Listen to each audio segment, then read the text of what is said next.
va répondre aujourd'hui à la question de Florent. Je vous la lis. Ça fait 1 an et demi que je suis avec mon copain. Tout se passe très bien au quotidien. L'autre jour, ma meilleure amie m'a demandé si j'étais amoureux. Je n'ai pas su lui répondre. À partir de quand on sait que l'on est amoureux, Catherine?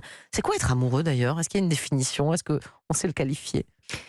Alors c'est compliqué, effectivement, c'est pas une question simple parce que on pourrait dire que c'est une émotion forte liée à l'autre et le besoin de voir l'autre, de se réjouir d'être en sa présence. Et évidemment qu'il y a 2 possibilités. Ou c'est je suis amoureux parce que sans l'autre je ne peux pas faire, je ne peux rien faire, ce qui est une version de l'amour qui avoisine une certaine dépendance. Ou au contraire je suis amoureux parce que je me réjouis que l'autre existe, j'ai découvert son existence et le fait qu'il soit là, qu'il soit vivant, et qui plus est que je puisse partager des choses avec lui m'enchante. Et ça, c'est un amour qui est plus joyeux, qui n'est pas lié à l'obligation de faire l'un avec l'autre, même si on peut le souhaiter, bien évidemment. Jimmy? Oui, parce qu'il y a plusieurs façons d'exprimer l'amour. On pense naïvement aux adolescents qui dessinent des cœurs, des trucs un peu... Bon, à l'eau de rose, mais... Au début, quand on est amoureux, c'est un peu les papillons dans le ventre, tout ça. Mais après, ça dure pas forcément des années, Ouais. les papillons dans le ventre. Alors les papillons dans le ventre, c'est souvent les femmes qui le ressentiront, qui le traduiront comme ça. Vous n'avez pas eu de papillons, Jimmy, vous? Ça vous dit rien, les papillons? Si, les papillons, dans le non, mais cœur. après, quand le temps avance, les place pas un amour différent, mais une expression différente de l'amour. Le fait d'être là pour l'autre, quand ça va bien aussi, quand ça va mal. Il n'y a pas qu'une façon de voir l'amour. Bien sûr, et puis encore une fois, je crois que c'est l'intime de l'intime. On pense souvent que c'est la sexualité, mais l'intime de l'intime, ce sont les émotions. C'est pour ça que d'ailleurs les gens ont beaucoup de difficultés à traduire leurs émotions, à exprimer leurs émotions, une sorte de pudeur. Donc ça serait trop à l'eau de rose, diront certains, ou d'autres qui sont complètement énamourés de tout, du moindre battement de cils et de moindre présence, et puis qui s'évaporent tout aussi vite ailleurs. Donc entre les cœurs d'artichaut et entre les durs à cuire. Mais là, on ne sait pas trop quel est le problème de Florent. Comment on peut ne pas savoir si on est amoureux? Je on pense le sait quand on l'est, non? Enfin, je sais pas. Oui, je crois que la question, après, on pourra définir que veut dire mon amour ou quel risque j'encours dans cet amour. Mais poser la question, je ne sais pas si je suis amoureux, c'est presque comme si on avait été pris par l'autre, pris par l'amour, coincé par l'amour avec des risques, et du coup on s'en protège, on se convainc que non, mais sinon c'est comme la jouissance. Vous pourriez me poser la même question sur l'orgasme.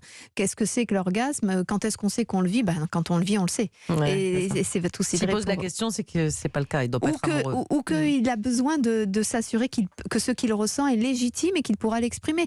Encore une fois, c'est peut-être une pudeur ou simplement l'absence tout simplement de sentiments. Jimmy?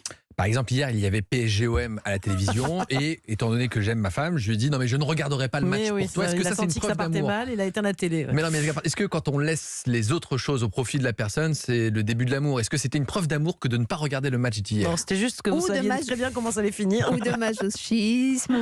Non, mais vous avez raison. Aimer l'autre, c'est aussi vouloir la part belle à l'autre, c'est aussi vouloir lui rendre la vie douce.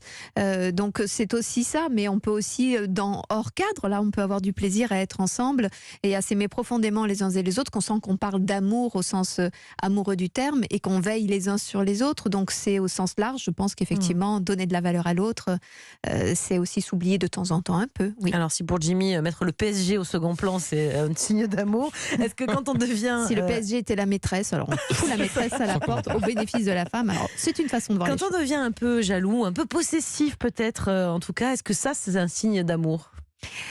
Non, ça c'est encore une fois l'amour dont je parlais tout à l'heure, c'est-à-dire une sorte de je t'aime, je suis dépendant de toi, donc tu dois être ma chose, parce que sinon si tu n'es pas complètement tourné sur moi je suis perdue, donc je deviens tyrannique. C'est un peu l'amour qu'ont les tout jeunes enfants, tout petits. Ils ont un amour tyrannique pour leurs parents et ils sont capables de leur mener la vie dure, d'être extrêmement jaloux d'un petit frère ou d'un petit frère ou d'une petite sœur, parce qu'ils ne veulent pas partager le parent, tout simplement parce qu'ils ont le sentiment que leur propre équilibre en serait amoindri ou en tout cas en grande difficulté. Ça c'est pas l'amour en tout cas. C'est une forme d'amour, mais très immature.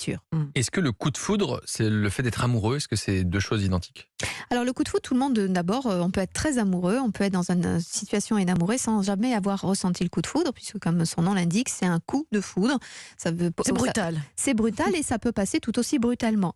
Mais il y a une sorte tout d'un coup de révélation, comme si l'autre s'éclairer d'un seul coup de façon merveilleuse, avec une aura incroyable, et peut-être que c'est simplement un enchantement qui... C'est plus la passion, c'est pas l'amour. Alors c'est un truc. Non, le coup de foudre, c'est un moment précis qui va se suivre d'amour ou d'élan passionné, mais pas nécessairement qui sera le gage du plus grand amour pour l'autre. C'est encore une fois des formes différentes en fonction des émotions différentes.